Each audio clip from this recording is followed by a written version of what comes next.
हाय दोस्तों, उम्मीद है आप सब अच्छे होंगे। तो आज के व्लॉग स्टार्ट करने से पहले मैं आपको एक अमेजिंग प्रोडक्ट के बारे में बताना चाहती हूँ। ये वाव स्किन साइंस का नायासिनामाइड फेस वॉश, जिसके अंदर नायासिनामाइड प्लस hyaluronic एसिड डला हुआ है। तो अगर आपकी स्किन बहुत ज़्यादा एक्ने प्रोन है, अगर आपकी स्किन पे बहुत ज़्यादा पिंपल्स एंड एक्ने आते हैं, अगर आपके चेहरे पर दाग धब्बे हैं, तो ये फेस वॉश आपके लिए बेस्ट है, क्योंकि इसके अंदर है नायासिनामाइड और hyaluronic एसिड, जो कि बहुत हद तक एक्ने को कम कर देता है, दाग धब्बों को हटा देता है। और नायासिनामाइड को माना जाता है कि ये दाग धब्बे वगैरह रिड्यूस करने के लिए काफ़ी अच्छा होता है। और अगर आपको दाग धब्बे और ज़्यादा रिड्यूस करने हैं तो आप नायासिनामाइड वाला ही सीरम यूज़ कर सकते हो। तो उसकी वजह से आपके जो एक्ने वगैरह है ना, वो बहुत हद तक कम हो जाएंगे और आपके चेहरे पर दाग धब्बे वगैरह भी नहीं रहेंगे। ये वाला जो फेस वॉश है, इससे आपके एक्ने प्रोन स्किन को भी काफ़ी ज़्यादा फ़ायदा होगा। इसकी कीमत की बात करूँ तो 350 है। अगर आप इसको ख़रीदना चाहते हो तो आपको इसका लिंक डिस्क्रिप्शन में मिल जाएगा, आप वहाँ पर से जाकर इसको ख़रीद सकते हो। और चलिए अभी ब्लॉग को स्टार्ट करते हैं। तो दिन की शुरुआत होती है सहरी के साथ में, और आज सहरी के लिए मैंने बहुत इंटरेस्टिंग सी चीज़ बनाई थी। ये ओवरनाइट सोक्ड ओट्स है। इनको बस मैंने रोल्ड ओट्स ले लिए थे। उसके अंदर मैंने बादाम काट के डाल दिए, खजूर काट के डाल दिया, केला काट के डाल दिया, फिर उसके ऊपर से मैंने इसके अंदर दूध ऐड कर दिया और इसको उठा के मैंने रख दिया फ्रिज में। और फिर सहरी के टाइम पर मैंने इसको खाया, बहुत बढ़िया लगा मुझे, ठंडा ठंडा और अच्छा। और इसके बाद है ना, मेरा पूरा दिन मतलब एकदम फूल गया। मतलब मुझे ऐसा नहीं लगा कि मुझे एनर्जी की कमी हो रही है या फिर जो भी है, क्योंकि ओट्स तो माने जाते हैं कि वो बहुत ज़्यादा एनर्जी देते हैं, तो इट वॉट्स वेरी गुड। और फिर उसके बाद है ना, मैं नमाज़ पढ़ लेती हूँ, फिर मैं कुरान पढ़ लेती हूँ और मैं कुछ 6:30 पौने 7 के करीब अपने गार्डन को देखने के लिए चली जाती हूँ। और नॉर्मली जब वीकडेज़ होते हैं, जब स्कूल का दिन होता है, तब मैं सोती नहीं हूँ, क्योंकि फिर उमर को भेजना होता है 7:30 को स्कूल में। और फिर जब नॉर्मल संडेज़ वगैरह होते हैं ना, तब मैं तो सो जाती हूँ, क्योंकि फिर दिन में मुझे उतना कोई ख़ास मौका मिलता नहीं है सोने के लिए एज़ सच। तो यहाँ पर अपने गार्डन में मैं कुछ नए वाले बीज लगाए हुए थे। यहाँ पर मेरे कुछ नए फ्लावर्स वगैरह आ रहे हैं। तो लेट्स सी नाउ कि गार्डन कैसा होता है। मैं गार्डन के ऊपर अभी उतना ज़्यादा ध्यान नहीं दे पा रही हूँ ना, प्रूनिंग कटिंग वो सब मुझसे हो नहीं पा रहा है, क्योंकि ऑफ कोर्स धूप बहुत ज़्यादा है और मैं निकलना ही नहीं चाहती। शाम के टाइम पर मैं पानी दे देती हूँ अपने पौधों को और सुबह के टाइम पर मैं बस उनको देखने के लिए आ जाती हूँ कि कैसे लग रहे हैं। तो हालाँकि इतने सुंदर सुंदर फूल आते हैं ना, तो उनको देखकर दिल खुश हो जाता है, लेकिन मैं और कुछ इन लोग के लिए कर नहीं पा रही हूँ राइट नाउ, बिकॉज़ रोज़े में नहीं होता बाबा।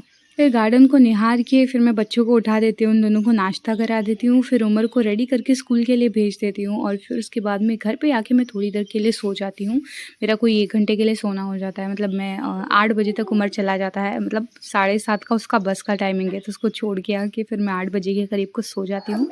फिर मैं 9 बजे के लिए उठ जाती हूँ।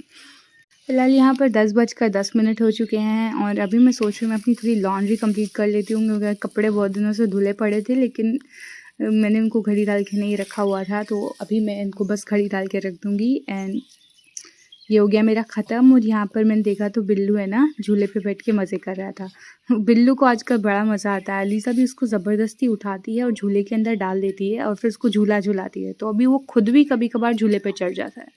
तो ऐसा हो जाता है कि वो झूले पे चढ़ता है, फिर खेलता है, बड़े मज़े करता है।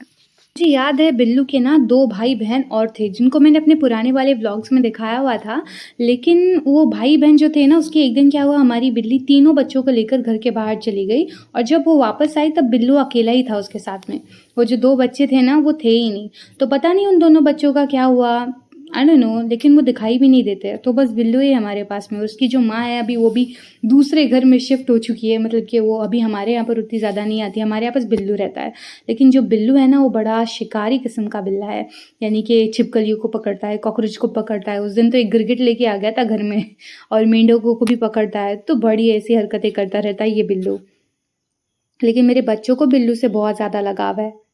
दिन में दोपहर के टाइम पर मेरा ये मामूल रहता है कि मैं थोड़ी देर के लिए कुरान पढ़ लेती हूँ, फिर बच्चों को खाना वगैरह खिलाकर मैं इफ्तारी की तैयारी कर रही हूँ। और ये बिल्लू आके मुझे परेशान कर रहा था, तो मैंने इसको थोड़ा सा दही दे दिया खाने के लिए। तो आज के मेरे इफ्तारी के मेन्यू में ये मुझे कल मम्मा ने मेरे वड़े का मसाला दिया था, तो वड़े मैं आजकल अवॉइड कर रही हूँ ना, ज़्यादा मुझे ऑयली नहीं खाना। और मैं सोचा मेरे बच्चों को ना पेटीज़ पसंद आते हैं, तो मैं इसका पेटीज़ बनाने वाली हूँ। और बाकी की जो ब्रेड्स है ना, मैंने कल पिज़्ज़ा बनाया था, तो ये पिज़्ज़ा का थोड़ा सा फिलिंग बच गया था। इसके अंदर कैप्सिकम, अनियन, कैरेट और उबला हुआ चिकन है, और मैं थोड़ी और सब्जियाँ काटने वाली हूँ। और मैं इसका भी pizza sandwich something like that बनाने वाली हूँ। तो मेरे सारे के सारे ब्रेड पिज़्ज़ा रेडी नाउ। और अभी मैंने यहाँ पर अपने पैन्स को भी हीट करने के लिए रख दिया है, और ये वाली बूंदी इसको मैंने थोड़ी देर खुला छोड़ दिया था, एंड यू कैन सी इसके ऊपर चींटियाँ चढ़ गई है। Never mind. तो यहाँ पर मेरे पैन्स हीट हो रहे हैं, जिसके अंदर मैं थोड़ा सा बटर रब करने वाली हूँ, लाइक दिस। और अभी अच्छे खासे हीट हो गए हैं, तो इनकी फ्लेम को मैं कर देती हूँ मीडियम, और मैं डाल देती हूँ अपने ब्रेड सैंडविचेस को, पिज़्ज़ास को अंदर चढ़ा दिया है। थोड़ी देर बाद आके इसको चेक करते हैं। 3 से 4 मिनट के बाद में ये सब कुछ अभी अच्छी तरीके से मेल्ट हो गया है। Now I am taking this out. Yes, मेरा ब्रेड पिज़्ज़ा इज़ रेडी। मैंने अपना बेसन भी घोल लिया है। मेरे पकौड़े भी थोड़ी देर में रेडी होने वाले हैं। यस,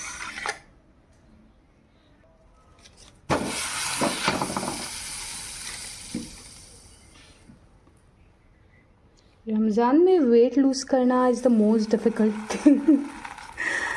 क्योंकि इतनी सारी चीज़ें बनती हैं ना, तो ऑनेस्टली एकदम खुद को कंट्रोल करना बहुत ज़्यादा मुश्किल हो जाता है। But I am doing it. मतलब मैं, ऐसा नहीं है कि मैं अपनी डिशेज़ अवॉइड कर रही हूँ, just avoiding the sugar.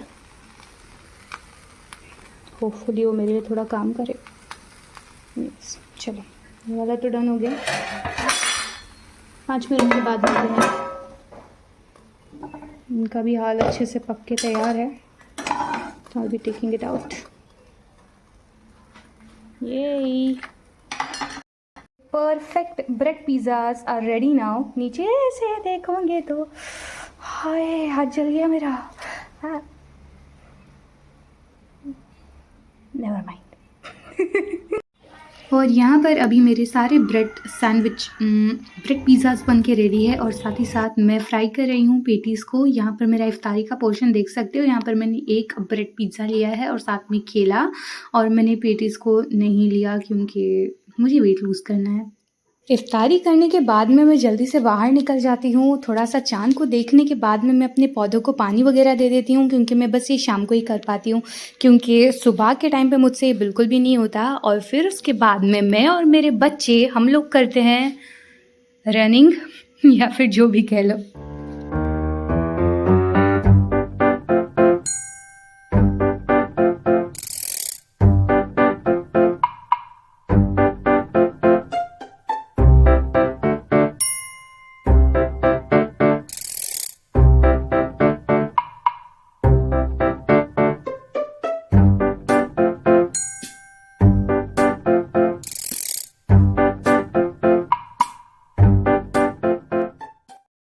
And exercise का मस्ती करने के बाद में मैं नॉर्मली अपनी ये वाली ग्रीन टी ले लेती हूँ, and just look at my kitchen.